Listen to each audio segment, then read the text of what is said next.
when I got to the NBA, everyone's like, oh, that's so crazy you got there. I was like, I was mentally here years ago. People, when they envision themselves, they put a ceiling. So we all do it. So we envision our future and we put a ceiling and then we get to that point. And then now you're trying to get over it. But it's like, you're right where you envision yourself being. You're there. You just haven't done the work to envision yourself at a higher level. So when you hit that ceiling, it's like, oh, wow, why am I hitting? It's like you haven't done the internal work that you at that next level long enough. Travis, man, thank you for coming. Appreciate you having me. I love your stuff because you talk so much more. I think we were just talking off camera. Everybody knows what to do. The information's out there. But something that I have come to recently, and you talk about all the time, is identity. What do you think is the biggest thing that holds people back from an identity perspective and why they can't change their lives?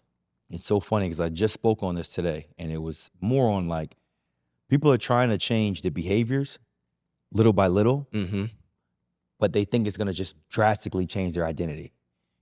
You have to change those behaviors over a long period of time for your identity to change. So when people are trying to change their identity, they're like, okay, I'm going to change this one behavior that matches with that person's identity. And then by time, 3-4 days later, they go back to their old behavior. So they're in a constant battle of trying to change their identity, but they can't sustain the behavior long enough, which is automatically going to change the identity.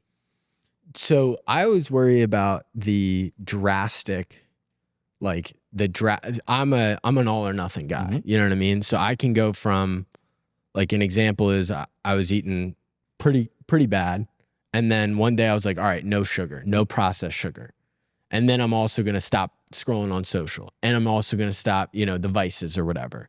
Sustain that for, let's say, 9 weeks. And then the wheels start to come off because it's so intense that your body is so not used to that intensity, if you know what I'm saying, that, you start to compromise a little here, and then you spiral your way back down. How do you kind of manage that? I think anything that's extreme, you shouldn't do. Okay. And the reason to be, because what you just said, you can't sustain it. So for me, like when I coach people, the first thing can you do this for the rest of your life? These people who are going to change, when they realize they can, that's how they get the result in 100 days, in a year. It's because I'm not telling them to do something they can't sustain. Let's say you do something you can't sustain. You say you do it for 9 weeks. And let's say you're doing a program and it's 15 weeks. You're going to fall off. By week 15, it's not going to happen.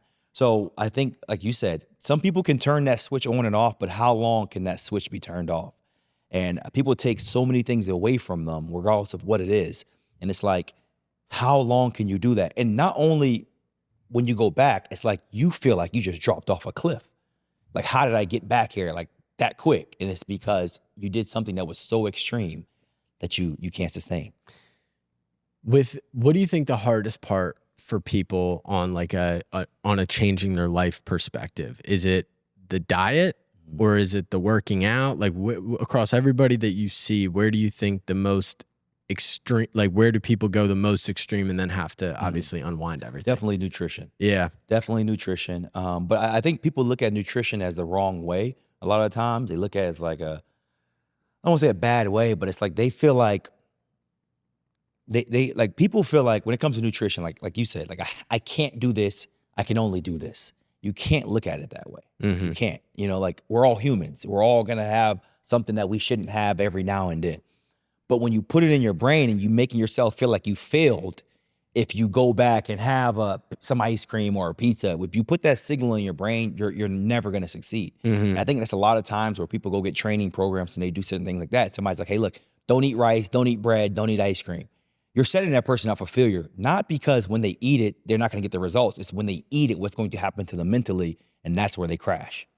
Do you see, like, what triggers do you see that bring people back to kind of square one? Like triggers emotionally, like work stress, like stuff like that. Where do you see people really kind of undo a lot of the good that they've done? Most of the time it's environment.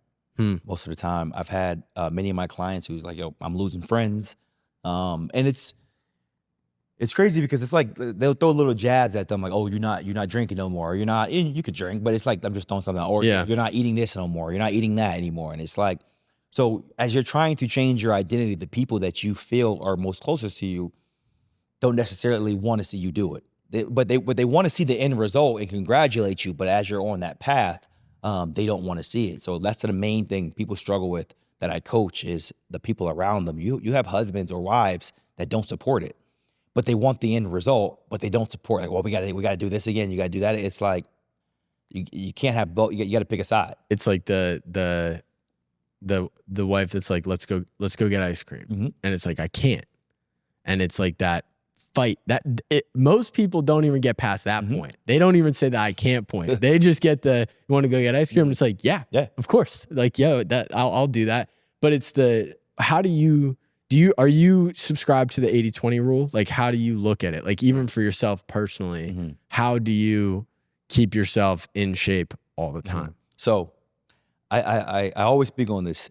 If you truly know fitness and nutrition, it's easier to stay in shape than it is not to. It is easier to stay in shape, it is not to. And the reason being, when you know food like the back of your hand, you're allowed to eat the things you want to eat and never feel off the wagon. So it's a numbers game at the end of the day. People know macros, people know protein, people know carbs, people know fats. It's a numbers game. Now, it's not only about the numbers, it's about the mentality behind it. So every single day, I have a bagel, eggs, avocado, and 3 pancakes. Anybody would look at my plate and be like, there's no way you eat that every single day. But I know what I'm doing. And that's the thing. So I never feel like, oh my God, I have to go crash and have to go do this and that. It's because I understand the game like the back of my hand. So I'm telling you now, people who are constantly in shape, it's not, they're trying less. They're not trying as hard as people who are trying to, like, they won't accept it. Like, hey, maybe go learn something. Maybe go be coached on something. A lot of times you see people who are overweight or trying to figure it out, working out twice a day, 10K, 5K here. It's like people who are, most of the people who are in shape aren't doing that. It's interesting because it's like I've been an endurance athlete for like the last 5 years, and I got hurt my last endurance race, and I haven't been able to run. It was the scariest point for me because I was in this constant peak, crash, peak, because every time I was getting ready for a race, it was all in. You know what I mean? Diet's on point, this is on point. And then right after that race, the dopamine hits, you know what I mean? Everything goes down and you crash, and then you're always just having to put another thing on the calendar to get yourself back to a point. But when I was back in the day, I used to count my macros and I used to do all that stuff, and it helped have the awareness over what I was doing. When you are looking even like, do you venture out in terms of food? Like, are you like, oh, like I haven't had this, like let me try that? Or are you more so, I know what I like, I know what I don't like. I'm going to make sure I incorporate what I like all the time. That's it right there. Yeah. What I like, I'm going to incorporate it all the time. That's where the pancakes come in? Yeah, that's where the pancakes come in. So like when people, you know, when I come to my program, I'm talking to them, what do you like to eat? What do you enjoy? This is my thing. Okay, let's keep that in there. So I always tell people, when you see the results, it's not like I didn't take anything away from a grown man who has 2 kids and a wife. I didn't take it away from him. But when you take these stuffs away from them and you're trying to change people's lives, not only their body, but their life, they're going to go back the other way. And for some reason, trainers haven't figured that out. Like they haven't. It's like, stop taking everything away from them that they can't sustain. Instead of you do the work and understand how can they keep that in their nutrition and still get great results. How do you manage, because like you obviously have coached NBA players for 10 years. That mindset is crazy. Like that level of sustained greatness is crazy. How did you change your coaching mentality going from like that level and then dealing with the people that are maybe, you know, they're still great at what they do. They still make great money. Like they still have performance. They still get up to perform, but they might not necessarily have that level of striving. Like how did you change gears in that way? It definitely was a struggle for me in the beginning because, you know, you're working with the best in the world, and it's not only in terms of skill, their mentality is it's elite level. Like these dudes will get off an 8-hour flight, not even check into a hotel and be like, yo, we gotta hit the gym first. It's just a mentality of like, I just have to feel like I put some type of work in. Now, when you get into this space, you have some people who don't believe they can do anything. You know, like they don't believe, like there are so many times you can get on a call with somebody and it's like, they want to speak to you. They're interested. It's not even you selling a program. It's you have to get that person to believe in themselves that they can actually do it. So you're going from elite level mindset all the way just trying to get somebody to believe in themselves, and it can be a struggle, but as you coach people, you start to realize, you have to dig deeper into why do they believe that they can't do anything? And sometimes you keep digging, and you get finally down to a point where it's like, I've never done anything that's been extraordinary, in my life. So it's like, okay, what if this can be the first thing you've ever done? And that starts to play the trigger in the head. Like, you know what? Like, this could be my first thing that I've ever done. And I've got social proof for people. People can see, because, some people have never played sports. It is what it is. Some people have never been on a team. They never presented to somebody and people were proud of them. So I'm like, at this moment, let's do something that not only you're proud of, but the people that are closest to you that you love can be proud of you for changing your life. How did your mindset change going from, I want to hear like more of your story of like, how did you get into this? Like, how did you meet these people? There's so many questions that I have, but specifically the transition from working with these high level athletes and then being like, you're still doing it, but it's like, I'm going out on my own. The entrepreneurship journey, it's what we talk about on the show all the time. It is one of the hardest games in the world. We were having conversations off camera about like how much you get just kicked in the teeth doing this. So for you, like, what was that like? So the transition came because I've worked with people who made $30, $40 million a year. And this just being like upfront. And you get to a point in your soul, it's like, how much impact am I really having? Like, yes, I'm there to help them, I'm here to assist them. But at some point, you gotta, if you really got some stuff in you, if you really got some stuff deep down in your heart, you're gonna ask yourself, am I really changing the world? Or am I just helping somebody make millions of dollars that play basketball? That's an NBA player with you or without you. They're an NBA player with or without you. And you can go on social media and you can look at all these strength and conditioning coaches. Listen, if they can take you out and put somebody out there, he's still gonna go have 25 and 10, regardless. The reason you're coaching him is because he likes you. He's comfortable with you.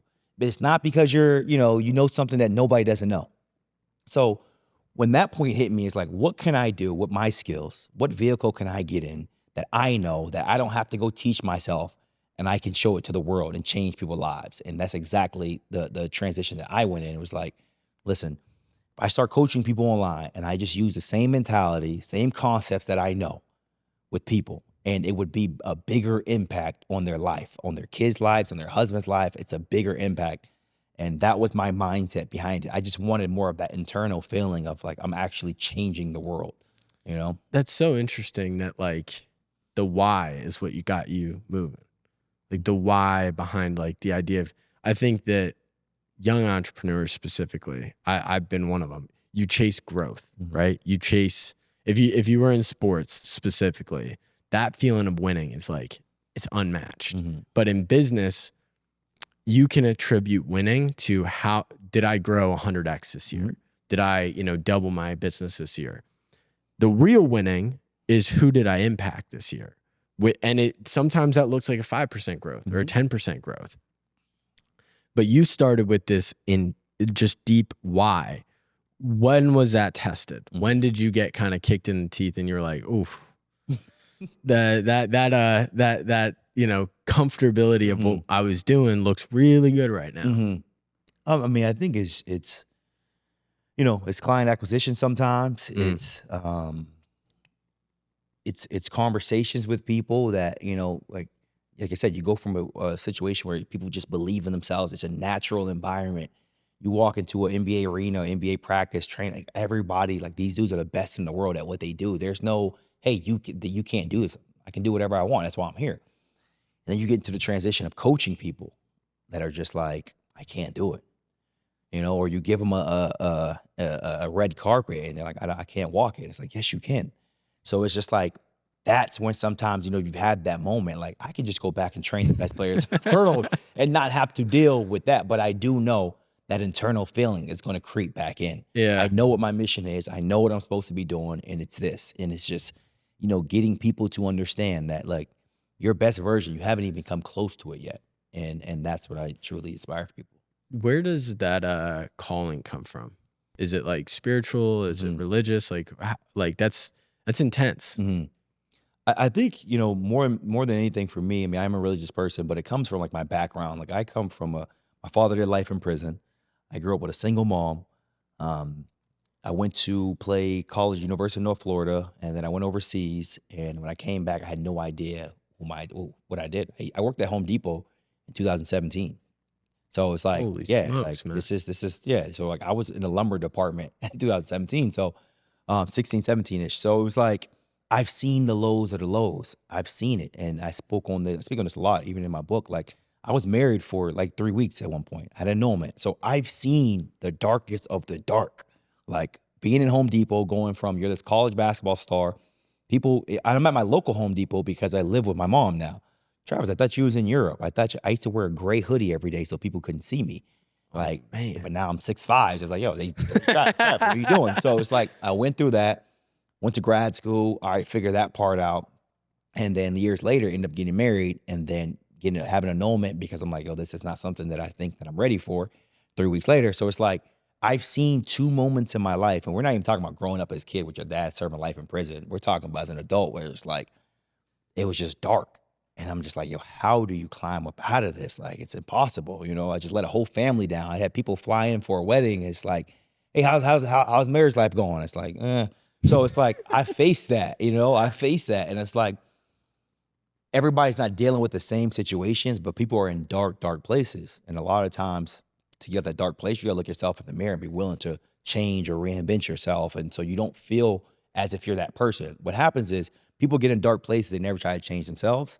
And they can't see themselves as anybody else because they won't change. Did you think it was easier for you to reinvent yourself because you were this person, like this collegiate athlete playing overseas? Like you knew you were destined for something great, and it almost felt like it was kind of like a pit stop. You're like, and did any? It's always interesting to think about it. Where I go through hard times now, and there's times when I go like, oh, this is the journey. Like this is a sick chapter in this part of my life where it's like, yeah, like I am at a low point. Like this is a low point, but it's hard to get that perspective. Did you have that at that point? Yeah. So I just had this conversation today about this, and I've had a lot of. I know we've been talking. I'd be like, yo, I talk a lot. So, but I said, my dark moments, my low moments, I feel like an athlete. I feel like an athlete who just went through 5 games and couldn't make a shot. Like that's an entrepreneur life. Like you just can't make a shot. And then Sophia, my girlfriend, asked me like, so what do you do? I said that what the pros did and what I did is you keep putting the reps in, you get back in the gym, and then you got to see if it falls in the game. And when it falls in the game, that confidence rises back up. But I do think that it comes from that. Like I know there are moments where you're gonna, just it wasn't your day for a while. And I listen to a lot of sales, like people on internet talking about like they coach sales, and it's like you can lose 5 clients, whatever it is. You can't really lose because it wasn't yours to begin with. But in sales, people go through that mindset of like, yo, I haven't got filled, but they're like, yo, it doesn't matter. Like your next one at bat is all that matters. And I think that's the mentality from an athletic standpoint. It's like you're only as good as your next at bat. Like the other 5, the other 6 don't matter. And it's that mentality helps some people. A lot of people don't have that type of mentality. It's like it's been bad, not realizing like, hey, the next moment you have, that's when you can make it your best. Yeah, there's this. I feel like the athlete mentality is like for entrepreneurs.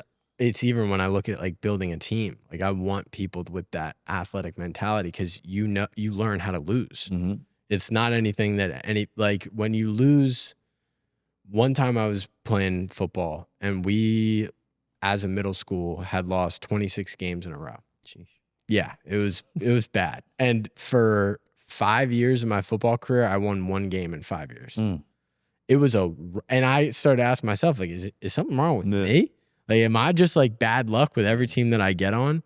But those periods of like just years of losing, but then having to hit the gym just as hard, just still like you still have that dream at the start of the season, like we're going to be district champs. We're going to be, you know what I mean? Even if it's not realistic, you got to like make it up in your head. So take me into, Home Depot.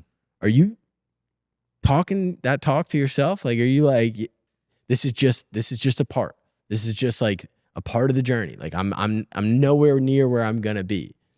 So I will always bring up this conversation that I had at lunch with somebody, and they wasn't really talking to me, but I would always bring my tuna. I would always just eat tuna for lunch, and I was eating tuna, and I heard a guy talking to somebody else. He's like, "Hey, look, how long have you been in Home Depot?" One guy was like, "Hey, I've been here for like a year," and he's like, "Hey, how long have you been?" And I'm just like eating my tuna on the side, and he said 20 years. When I heard that, no disrespect to anybody, but when I heard that, it switched. I said, "There's no way. There's no way." And I've always had an athletic background, but that conversation has never left me. I'm like, this is not what I envisioned for myself. This is not. And that's kind of when everything started to change. And I would never forget that day of my life. It's just like, that's how I live my life. Like, I'm like, this is not my life. This is not what it's going to be. And I think that is a humongous part in moving forward. It's like, you have to envision, you have to see yourself. I did a video yesterday and I spoke on, when I got to the NBA, everyone's like, "Oh, that's so crazy you got that." I was like, I was mentally here years ago. Years ago, you know? And I think a lot of times people, when they envision themselves, they put a ceiling. So we all would do it. Like, so we envision our future and we put a ceiling and then we get to that point. And then now you're trying to get over it. But it's like, you're right where you envision yourself being. You're there. You just haven't done the work to envision yourself at a higher level. So when you hit that ceiling, it's like, oh my God, why am I hitting? It's like, you haven't done the internal work, the belief work, the manifestation, whatever you want to call it, at that next level long enough. It's that there's this, I think it's Naval Ravikant. It's like, you have to love yourself because if you don't, who else is going to? You have to believe in yourself before anybody else does. I used to talk to my mom when I dropped out of college to start this business. And man, she was pissed. She hated me for it. Like, you know, she loved me, but she hated the decision. And a couple years went by and like things were starting to be successful. And I called her. I was like, you know, it's hard when you don't support me. And she gave me some great life advice. Didn't feel good, but she was like, nobody's required to believe in what you have set out for yourself. That's yours and yours alone. If anybody's going to believe in you more than you believe in yourself, you're not going to get there. Awesome. So it's like, your journey, take me through the making it out. Like, how did you get to start coaching people in the NBA? Like, how did that happen? This is actually a great story. So after Home Depot, I went to grad school. I was like, you know what, let me just get back in athletics. Where at? Virginia Commonwealth University, VCU, so in Richmond. So I get to VCU through my head coach knew somebody, you know, it's a connections based. I get there, I go to grad school. I'm a strength and conditioning coach. And I'm like, all right, cool. But my first year, how about this? My first year, I went as just a basketball graduate assistant. So I'm cutting up film. I was a basketball player. I'm cutting up film. I'm doing everything. I'm doing the workouts with the guys. And the head coach comes to me and it's like, who's now at NC State. He comes to me. He's like, "You're always in the gym, first person lifting weights, 4 a.m, because he would do his little elliptical. It'd just be me and him in this big old practice facility. He's like, "You ever thought about it being a strength and conditioning coach?" And I'm like, I hated that dude in college. Like, no, that's Yeah. And he was just like, the guys respect you. Like, they respect you at a level that, you know, I think that you could really crush it in that type of angle. So my second year, he was like, "All right, I want you to be what you do." And I was like, "Okay, cool. How about this?" I used to be sleeved up. And I actually did this when I go again, but I used to be sleeved up, and he actually paid to get my tattoos removed. Now, this is like 2017, 18, so it's different times. He was like, "Hey, I don't know as strength and conditioning coach, like, how it's going to be double sleeved up," because I'm coming from a player background, you know. Yeah. So he actually paid to get them laser removed off for me. Yeah. Holy smokes. Yeah. So like, because he believed in me like that. So second year, I go do it. And this is where everything changed. So after my second year of a graduate assistant, season's over. So it's like March, April-ish. And people are pushing like college strength and conditioning jobs to me. That's the next step. Like, "Hey, do you want to go be a strength coach?" And personally, I didn't feel like I was ready for it. I was like, man, I don't think I'm ready like to lead. They're my age. Like, I'm like 23. I'm like, yo, I'm going to tell 18, 22-year-olds what to do. And be yelling at them, screaming at them. So I was like, look, I'm going to take an internship, right? I was like, I'm going to take an internship. And everybody's like, why would you do that? Because everybody looking at me like I'm ready. I'm like, nah, I'm taking an internship. So I went to Central Florida.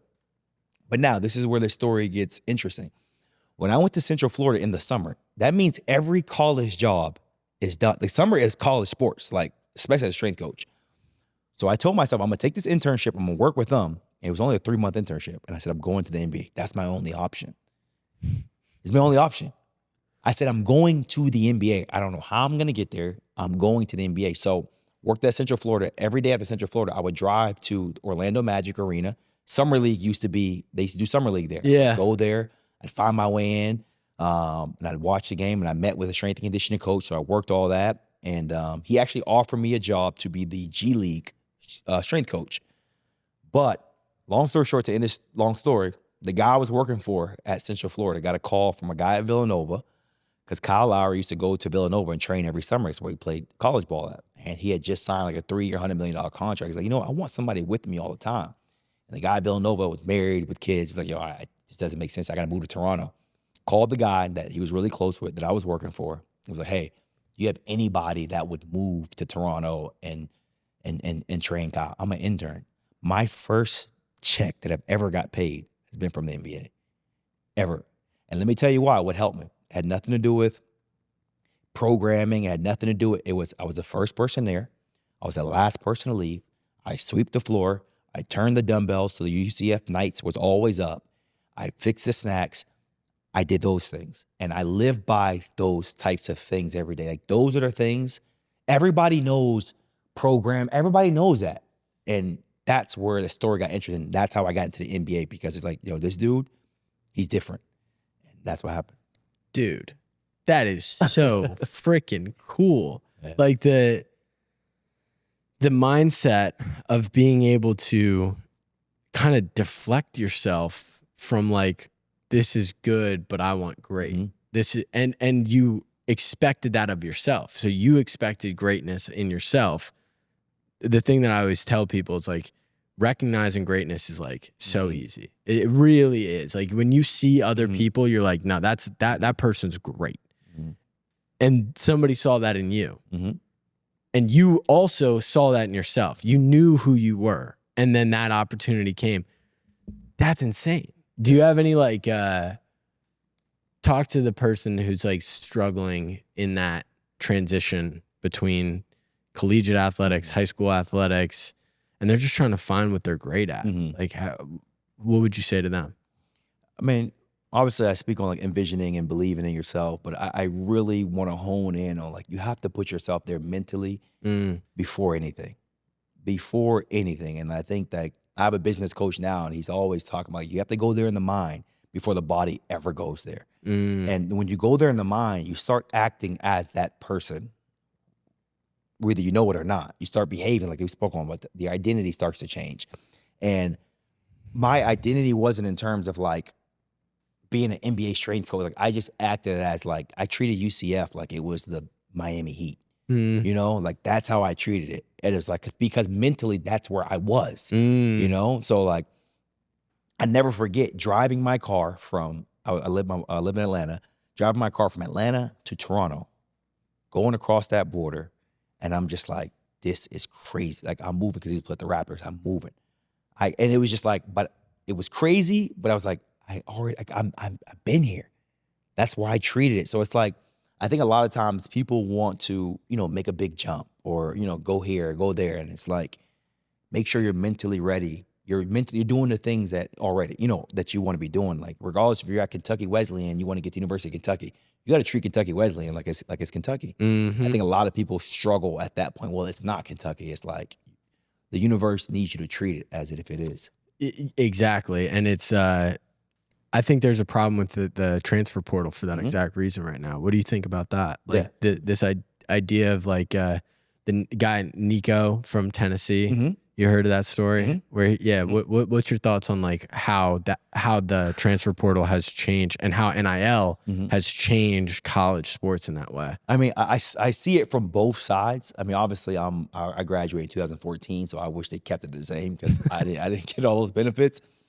But I just think that like college sport, like, they got to cap it at some point. It's just like, at some point, like, you have to bring it back more towards reality. Now, I do understand the standpoint of like, these coaches get to do whatever they want. They leave, a school buys them out, they leave the kids, like, and they recruited me, so I get it. But there's got to be some type of regulation. Like 4 years for colleges, like and in terms of like, I know that the kids don't want to hear this, but like, in terms of life, that's not realistic. that's my biggest thing with it. It's not realistic. You don't just get to say, oh, I'm out. I'm do this. It's like at some point, it's like, I got to fight through this. I got to get, it just can't always be the grass is greener and let me go to the other side. Yeah. It teaches you that there's a way out when very rarely is, like in real life, like if in your business, when are you going to sit there on a bad day and you're going to be like, I'm transferring out. I'm quitting. I'm shutting the whole program down. Like, people in there like, yo, what about me? It's like, no, I'm out. Like, I'm gonna go start. You can't, it's not real, And it's like, I think that's the biggest thing. It's the message that it's sending to 18-year-old kids. Yeah. And these old 18-year-old kids have been getting coddled or, they're great at the sport, but it's like since they were 12. Yeah. People gave them whatever they want at 12. God forbid something happens at their basketball career. They have no idea how to just like, oh, somebody's not giving me my way. I can't just do this. And it's like. Did you struggle with like the who you were after your basketball career? That was the biggest one. Yeah. That was the big, you identify yourself as a basketball player, like this is what I do. So that's why the Home Depot situation was so tough for me, because it was just like, okay, so now who am I? There's no answer. And I think that conversation doesn't get spoken on enough about former athletes. It's kind of like, that's all we do. We had a schedule. We had somebody looking over us, telling us exactly what to do. This is when you eat. This is all that goes out the window. It's just like, okay, so I just pick stuff. And I think the quicker you can learn to create your own routine, create your own schedule, it's extremely important, especially for former athletes, because once they lose that, it can go south fast. Did you feel the pull towards like drugs, alcohol, bad things? Like I feel like when people get to rock bottom, and especially when you strip away somebody's identity, they're both in this beautiful position where they can basically reinvent themselves, like you talk about so strongly, but also the pull for all these other things is just so easy. I've been fortunate that was never me, man. I've been fortunate. Like, my biggest thing is I got like hooked on video games, which I think is like, I was just playing my life away. You know what I'm saying? Like, that was my like thing. I would just play Madden until I was blue in the face. You know what I'm saying? But nah, it was never like alcohol, drugs. It was never that type of thing. It was just like in a dark place of just kind of like, who am I? What do I do? And how do I move forward? And in creating that person that, you're definitely trying to become. It's interesting too, because like you've worked with professional athletes. You were an athlete. The other way for the non-athletes, the scapegoat, it's not Madden. It's the riding on the high of your team. I talk about this all the time. I was a huge Philadelphia Eagles fan, like huge Philadelphia Eagles fan, huge Philly fan in general. And when I was 8 years old, like my family, the Eagles were in the NFC Championship game. I forget who they played against, but they were playing against somebody. They lost. The entire household was crying. Like the entire household was just bawling. And I was like, obviously I subscribed to that behavior. And like, I remember being like 18 and like a game would go the wrong way and I'm screaming and I'm pissed. And I had a moment where I was like, wait a minute. I can't do anything about that. Like I can't affect how they play. I can't do. And you start to realize that there's this trap of people that invest their life into things that they cannot control. And a sports team is like, for me, it was like the epitome of it, because like the Eagles just won the Super Bowl and like I couldn't have cared less. You know what I mean? Like, and that was my team. Yeah. Like I'm happy that they won, but it's like I always look at it like, what's my version of a Super Bowl? Like, how can I create my own version of my Super Bowl in my life? And I'd just be interested, like that athlete perspective, especially playing at a collegiate level. Like, do you see that with your clients? Do you see like that, like need for gratification and things that you can't control? Yeah, and I love the sports analogy, because I actually did a video on this. I spoke on that. I was like, and I work at that level, so I know. I'm like, you guys will sit here and watch these dudes drink beer, eat all this BS, gain 20 pounds during a whole playoff series, your team lose, and not like, what do you get from that? Like, and it's just like, it makes no sense. And especially, I'm like, and I said this, I said, like, I'm gonna tell you what your team does when they lose. While you're crying, they're booking their flight to Cabo, to France. Like it doesn't make sense in my head of like, why do people invest so much stuff that you have nothing, you can't control anything that happens out there.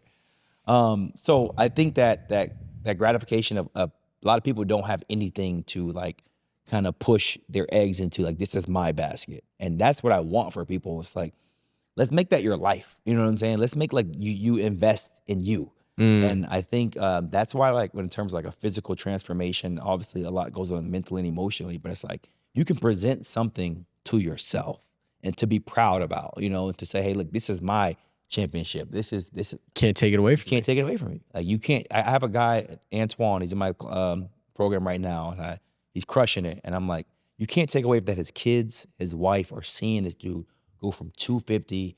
Right now he's in the 230s, and he's like, yo, I haven't been close to this in 14 years. Like, that is a championship. Like, that's what it's about. Like, it doesn't matter if the Eagles win or the Chiefs win. Like, nothing changes with your life. No. And I think people need to start putting their eggs in something that actually changes their life. And you know the thing about that, and I was thinking about this, and we're taught it at a young age. So what happens when we're in school? We go to all these different classes, not really learning anything deep. So for instance, if I'm in a class, like I remember reading a book and it wasn't in the curriculum, but this thing had interest me. Like this piece of history interests me. And I was talking to the teacher about it. She's like, get back on task. We're talking about this thing that I don't care about. Yeah. And then we have extracurriculars where you're every day you go after school and you're in this thing and you're in that thing and you have never a second to go, what do I like? What do I not like? And I was lucky enough where I fell in love with football early on. So my mom gave me everything that I needed to go play football at what my highest level was. But for me, I was all in. That's everything that I did. I didn't play other sports. I didn't care about anything else. I didn't drink. I didn't do any of these things because I was focused on, I want to be a D1 football player. That was way out of the equation for me. That's a different story. But we're taught, even if you look at like the highest, some of the most intelligent people, they're in banking. They're in private equity. Why? Because they're not going to bet on themselves. They're not going to go all in because that means that they could fail. So I'd be interested looking at that from like a physical transformation side, from a mental transformation side. Like you see these, even some, like anybody that works with you, like they're successful. They make money. But there's this, oh, I can't, you know what I mean? I think is, especially working with people who are successful in their jobs, like sometimes like they don't, like they may be so good at whatever they do that they don't really see failure that many times. It's not like entrepreneur where it's around the corner regardless. But like you said, certain job is like, come on, you can just show up and you're going to make X amount. Yeah. With this, there's a rate of failure. There's a chance. And to be able to look that in the mirror and be like, hey, look, I may fail at something. What is that going to do to my ego? What is that going to do to, you know? So like people run away from the idea of failing.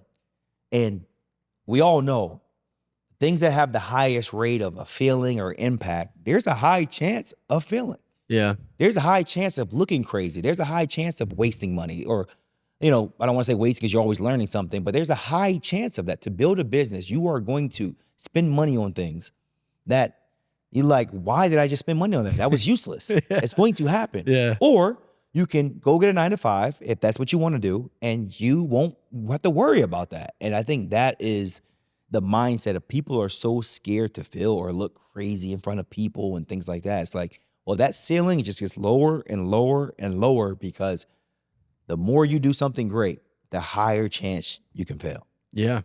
It's the, look at Elon Musk. Man sold PayPal for he personally made like somewhere in the ballpark of $200 million. Within a year, he invested X amount in SpaceX, X amount in Tesla, X amount in Solar City, and then he had to borrow money to pay for rent. That is somebody who reached the pinnacle and went right back to zero immediately. What does that, like, look at athletes. Like, look at a great example, Tyrese Halliburton. Man, he was on top of the world. He was on his way to, like, you know, Shy, like I give him a lot of credit. Tyrese was literally like making himself a legend in the process of that. And he's playing lights out game 7 and tears his Achilles like that. And he not only is he not are the Pacers starting from 0 next season, he's starting from a whole nother 0. Everybody is terrified of that. That's why we cheered on. That's why we watch him. We're like, oh, Tyrese, you're the man.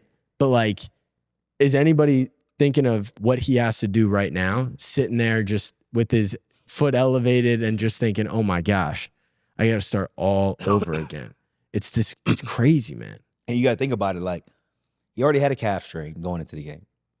So it makes me think about life. Okay. So he's seen there was a chance to win a championship. He's seen there was a chance. And there's also a chance for him to tear his Achilles.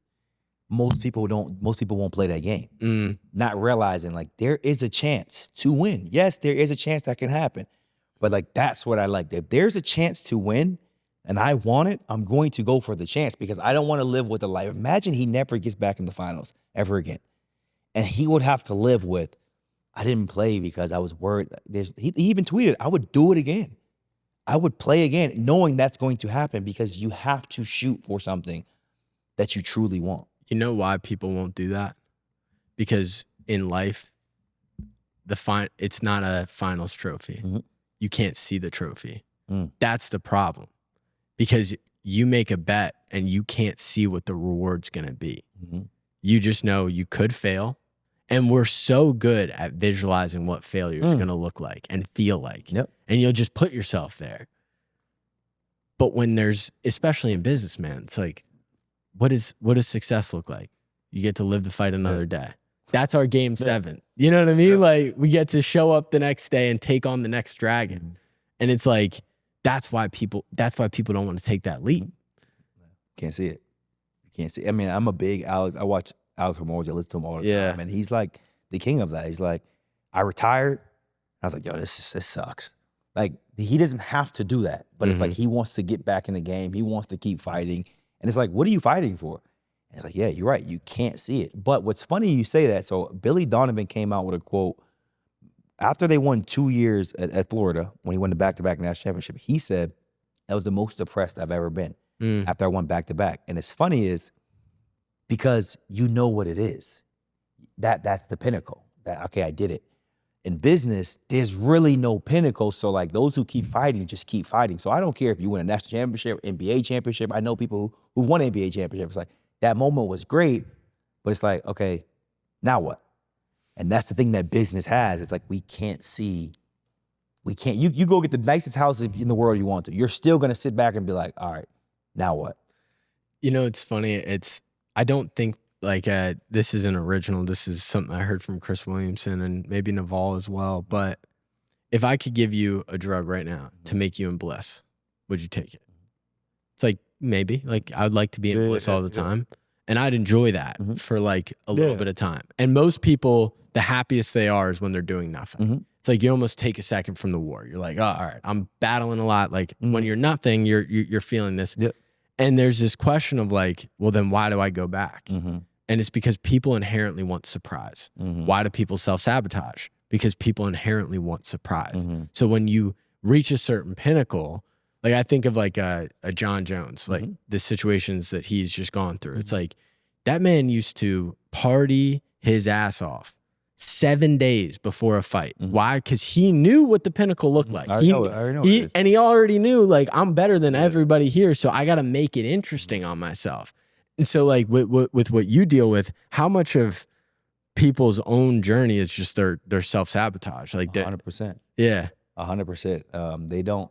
A lot of times when you coach people, like they can't see it. So they're worried about, hey, I do all this and it still doesn't happen. And not realizing if you do all this, it has no choice but to happen. Yeah. You know, and that's the thing, especially like in the physical work. It's science, it's like I'm teaching you science. Yeah. And I'm holding you accountable. If you just do what you asked of, it's gonna work, especially in the physical body. I get it, business, you can do everything right and it cannot happen. Yeah. But I think a lot of times the self-sabotaging comes from people just, you know, they're like, what if it doesn't work? What if I do all that? And it's like, what if it doesn't work? You worked out, you ate better, you eliminated distract. Like that regardless if you don't get the 6-pack or not, like Yeah. your life will be better. Yeah. And they, it's like giving up your old habits. It's like, is it worth it for something that I can't see? It's the unknown. That's what people are so scared of. It's, I don't know who I am when I do X. So I know what this looks like, even though I feel like, low level of miserable life is easier to live than striving for a great life. Because striving for great, especially in a world where entrepreneurship, even physical, like if you've never seen yourself ripped out of your mind, like truly like at your peak, you don't know what that looks like. And how people's minds work is they're like, maybe if I get jacked, like maybe if my genetics are bad, like I'm not gonna like how I look ripped. It's like, I promise you'll like yourself better. You will. But it's this idea of people are so much more obsessed with what they know than they are of like stepping into the unknown. And part of that is that 9-to-5 trap. And it's like, I respect anybody that does a job and brings value to something, but it's like, even working in like a startup, and I tell the guys all the time here, it's like, I can't tell you what tomorrow's going to look like. I know it's going to be good. There's this idea of being optimistic for the future that I truly believe in, because what's the other option? Pessimistic? Like, I don't like to live like that. But if I can be optimistic for what the future is going to look like, I'm going to enjoy today, even if I'm singing in the shit, like so much better than if I didn't. You know what I mean? So are you, when you're coaching the mindset, where do you start? Where they are. So I'll literally ask them, like, why do you think you haven't gotten what you're trying to get right here? And that is like a deep, deep dig hole of like, but why? You work out. So why hasn't it happened? Well, I eat healthy. That's up for discussion. But why? Why? And when you truly get to somebody's why they haven't got it and why they want to do it, now you're cooking with something. You know what I'm saying? So, I mean, I had a recent conversation with a guy, and he's like, man, like I'm talking to a woman and they're into this, and it's like, not that you want to do it for them, but like that's what you want, and you won't do it. So it's like an internal battle you're facing. It's like most people are like, oh my God, he's doing it because he wants to get a program for chicks. It's like, no, he's realized he's contradicting himself. You're saying you want a type of person like this and you won't even do it. So it's like, that was like a deep why of like, this is why, because I'm preaching something that I want. I'm asking the universe for something. And it's like, you don't do it. So it's like truly get into the understanding of why do we want this? Why do you want this? And it's like, it has to be deep enough for you. Cause somebody can walk in, it could be I could be talking to somebody and I already know it's not going to work. I already know, because it's surface level, as in people won't dig deep into why do you actually want to change? Why didn't you just keep going to the gym and it's like, man, like I don't like the person I see in the mirror, not just physically, but in terms like he's a liar. He doesn't hold his word. Okay. I need something to prove to myself that I can accomplish something from day 1 to day 100. That's deep. You're trying to prove a message to yourself. You don't want to just look good. People who come for abs, they do the worst.